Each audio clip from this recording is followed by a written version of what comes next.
किसान साथियों, आज इस कार्यक्रम में हमारी मेहमान हैं एडवोकेट उपलब्धि मोहन गुप्ता। आज हम आपसे कृषि कानून और आम किसान विषय पर बातचीत करेंगे। एडवोकेट उपलब्धि मोहन गुप्ता, कार्यक्रम में आपका बहुत बहुत स्वागत है। धन्यवाद सर।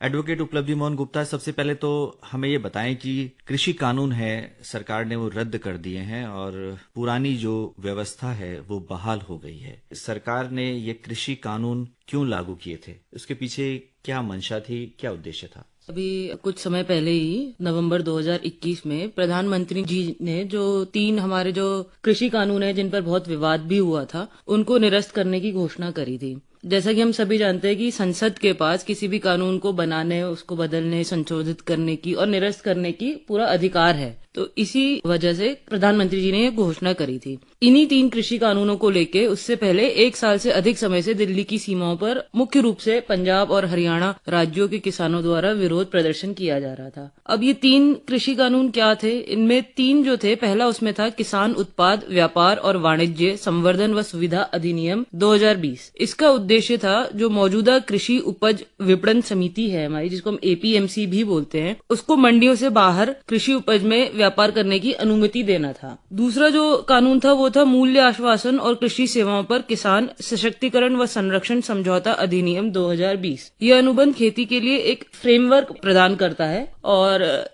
इसके जरिए जो MSP किसानों को मिलता था उसमें बदलाव किया गया। तीसरा जो कानून था वो था आवश्यक वस्तु संशोधन अधिनियम 2020। इसका उद्देश्य आवश्यक वस्तुओं की सूची से अनाज, दलहन, तिलहन, खाद्य तेल, प्याज और आलू जैसी वस्तुओं को हटाना था। अब आवश्यक वस्तुओं की सूची से इन सब वस्तुओं को हटा दिया गया। अब जैसा कि आप पूछ रहे थे कि क्यों ये कानून लाने की जरूरत पड़ी, तो उसके लिए मैं आपको बताना चाहूंगी कि बहुत लंबे समय से कृषि विपणन में सुधार की मांग की जा रही थी। यह एक ऐसा विषय है जो राज्य सरकारों के दायरे में आता है और इसमें राज्य सरकार ही कानून बना सकती है। केंद्र ने अभी तक इसमें कोई कानून नहीं बनाया था क्योंकि ये हमारे संविधान के हिसाब से स्टेट लिस्ट का सब्जेक्ट है। तो केंद्र सरकार ने 2000 के दशक के प्रारंभ में राज्यों के APMC अधिनियमों में सुधारों पर जोर देकर इस मुद्दे को उठाया था। उसके बाद तत्कालीन सरकार के तहत कृषि मंत्रालय ने वर्ष 2003 में एक मॉडल APMC अधिनियम तैयार किया था और इसे राज्यों के बीच परिचालित किया था कि जिससे राज्य इसको अपनाए और पूरे भारत में एक सिमिलर हमारी पॉलिसी चले और कानून सब जगह सेम रहे। इसके पहले सरकारों ने भी इन सुधारों पर जोर दिया था, लेकिन यह देखा गया कि यह राज्यों का विषय है और केंद्र को राज्यों के मॉडल APMC अधिनियम अपनाने में बहुत कम सफलता मिली थी।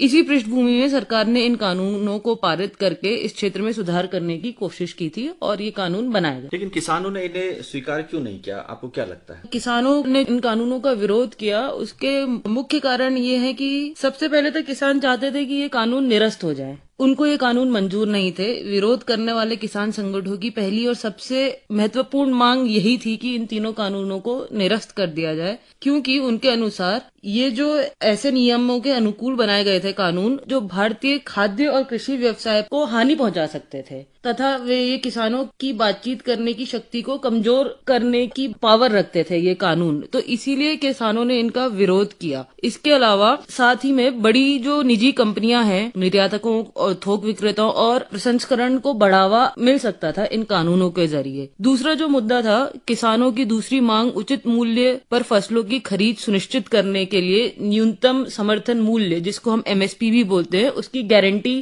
किसान सरकार से चाहते थे। किसान MSP और पारंपरिक खाद्यान्न व खरीद प्रणाली को जारी रखने के लिए एक विधेयक के रूप में लिखित आश्वासन प्राप्त करने की भी मांग कर रहे थे और किसान संगठन ये भी चाहते थे कि APMC या मंडी व्यवस्था को सुरक्षित रखा जाए, जैसे वो चलती आ रही है वैसे ही चलने दिया जाए। इसके अलावा जो एक और इसमें बिल था जिसमें विद्युत संशोधन विधेयक भी एक आया था, उसको भी किसानों की वापस लेने की मांग थी, क्योंकि किसानों का मांगना था कि इस संशोधन के बाद उनको मुफ्त की बिजली मिलनी बंद हो जाएगी। उपलब्धि मोहन गुप्ता जी, ये भी बताएं कि कॉन्ट्रैक्ट फार्मिंग की काफी चर्चा हुई इस दौर में, तो क्या इससे जो कॉन्ट्रैक्ट फार्मिंग है वो बढ़ जाती? जी, जैसे कि मैंने आपको बताया कि इससे किसान में और कृषि में बड़ी कंपनियों, निजी कंपनियों का, निर्यातकों का, थोक विक्रेताओं का बहुत ज्यादा बढ़ावा मिलता है इनको।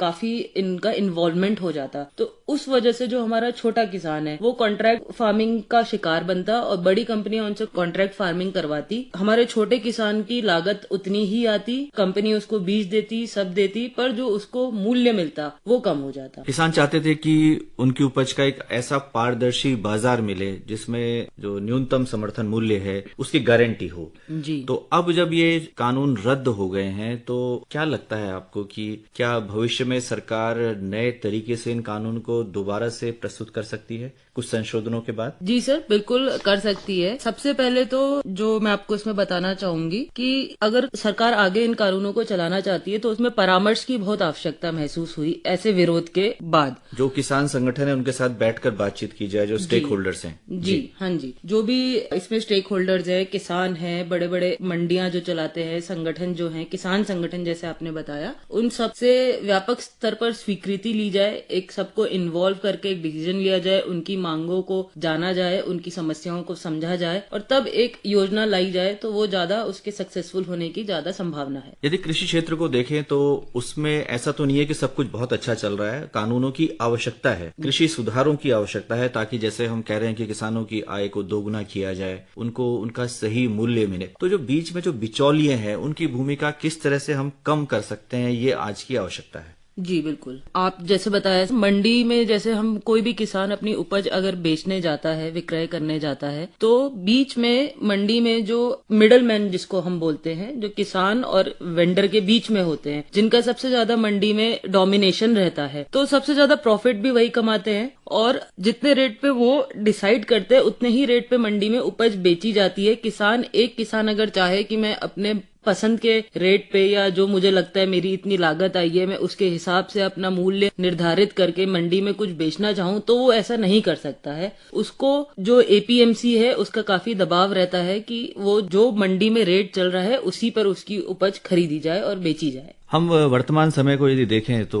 पूरे विश्व में खाद्यान्न संकट है और हमारी जो कृषि योग्य भूमि है वो कम हो गई है। जलवायु परिवर्तन का भी असर पड़ रहा है धीरे धीरे। तो हम देख रहे हैं कि हमारी जो खाद्य सुरक्षा है वो दुरुस्त हो, सुनिश्चित हो और जैसे कोरोना काल में हम मुफ्त में अनाज भी दे रहे हैं अपने गरीब भाइयों को, तो ऐसे में हमारी जो उपज है वो काफी अच्छी हो, वृद्धि हो, उसमें हम निर्यात भी कर सकें, हमें बहुत आयात पे निर्भर ना होना पड़े। तो इसके लिए हमने किसानों को उस तरह का माहौल, अनुकूल परिस्थितियां पैदा करनी होंगी और उसमें कृषि कानूनों में सुधार भी एक बहुत बड़ी जरूरत है। अंत में क्या कहना चाहेंगे हमारे किसान साथियों से? मैं आपको यही कहना चाहूंगी कि एक सकारात्मक स्तर पर अगर कृषि कानून के साथ सरकार प्रयास करे, सरकार को बेहतर नतीजे मिल सकते हैं। इसमें सबसे महत्वपूर्ण बिंदु यह है कि आर्थिक सुधारों की प्रक्रिया को अधिक परामर्शी व पारदर्शी आधार पर संभावित लाभार्थियों को बेहतर ढंग से बताया जाए और इसकी बहुत आवश्यकता है। इसके अलावा यह समावेशन भारत की लोकतांत्रिक कार्य प्रणाली के केंद्र में निहित है